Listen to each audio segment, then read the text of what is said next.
मजबूत देश है, मजबूत आर्थिक नीति है और आज हमारे बैंकों का सारी दुनिया में नाम है।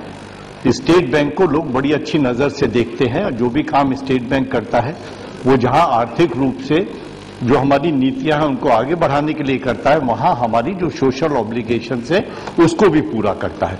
मैं उसी तरफ 2-3 मुद्दों की तरफ आपका ध्यान दिलाना चाहता हूं। पहला तो ये कि जो इंदिरा जी के जमाने में बैंकों का राष्ट्रीयकरण हुआ और उसके बाद जो गरीबों के लिए बैंकों के दरवाजे खोले गए, शायद उसमें कुछ कमी आई है। आज जो हमारे छोटे व्यापारी हैं जिनको पैसे की जरूरत होती है या जो हमारे एक्सपोर्टर है जो हमारे लिए फॉरेन करेंसी अर्न करते हैं, आज उनको दिक्कत होती है और बैंकों में इतनी सारी कागजी कार्रवाई होती है जिसकी वजह से वो तकलीफ में आते हैं। मैं आशा करता हूं कि आज इस मौके पे मंत्री जी यहां हैं, इस वक्त थोड़ा ध्यान देंगे। जो हमारी कागजी कार्रवाई है उस इतनी ज्यादा होती है कि जो छोटा व्यापारी है उसके बस का नहीं होता कि वो बैंकों में जाकर लोन ले सके और उसको वहां तकलीफ होती है। बहुत सारे हमारे ऐसे एरिया हैं, जैसे जो हमारी माइनॉरिटी अफेयर मिनिस्ट्री है जिसके सलमान खुर्शीद मंत्री हैं, उन्होंने कहा है कि जो माइनॉरिटी अफेक्टेड एरिया, माइनॉरिटी के जो एरिया है वहां पे बैंकों की शाखाएं खुलेंगी। लेकिन माफ करना, कोई भी बैंक वाला वहां जाकर अपनी शाखा खोलने को तैयार नहीं होता। वो कहता है सी कैटेगरी एरिया है, हम वहां जाकर बैंक की शाखा नहीं खोलेंगे। इससे लोगों को दिक्कत होती है, वहां के रहने वालों को दिक्कत होती है।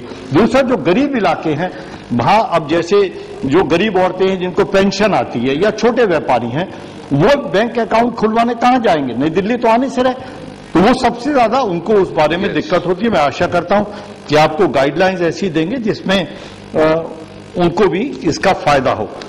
एक जो आपकी जो ब्रांचेज हैं, आप कभी उसको विजिट करें। जमाना बीत गया, 50-50 साल से वो उन्हीं कमरों में आपके बैंक चल रहे हैं। आज वॉल्यूम बढ़ गया, बैंक खाते बढ़ गए, लेकिन जो एनवायरमेंट है उन ब्रांचेस का, उसकी बहुत बुरी हालत है और मैं आशा करता हूं इस ओर भी आप ध्यान देंगे। लास्ट मेरा है कि एक सोशल ऑब्लिगेशन ये भी था कि जो बैंक है वो खेल की तरफ और खिलाड़ियों की तरफ भी ध्यान देंगे। आज कितनी बार किसी को कह दो, मुझे नहीं लगता, आप मालूम करें, शायद उसका कुछ परसेंटेज आपने तय कर रखा है कि जो पब्लिक सेक्टर बैंक है वो इतना हिस्सा खिलाड़ियों के ऊपर खर्च करेंगे या खेलों पे खर्च करेंगे। जरा उसका ऑडिट करा लें, मालूम कर लें कितना कहां कौन दे रहा है या नहीं दे रहा। हम कॉमनवेल्थ गेम की तरफ जा रहे हैं, 1 साल आपके पास पड़ा है। मैं आशा करता हूं कि अगर आप इस पर ध्यान देकर इसे पूरा करेंगे। एक आखिरी पॉइंट मेरा है जो मुझे नहीं समझ में आया। आपने इसमें लिखा है statement of object and reasons. माफ करिए, आप पूरा पढ़ लीजिए, इसमें रीजन कहीं नहीं लिखे आपने।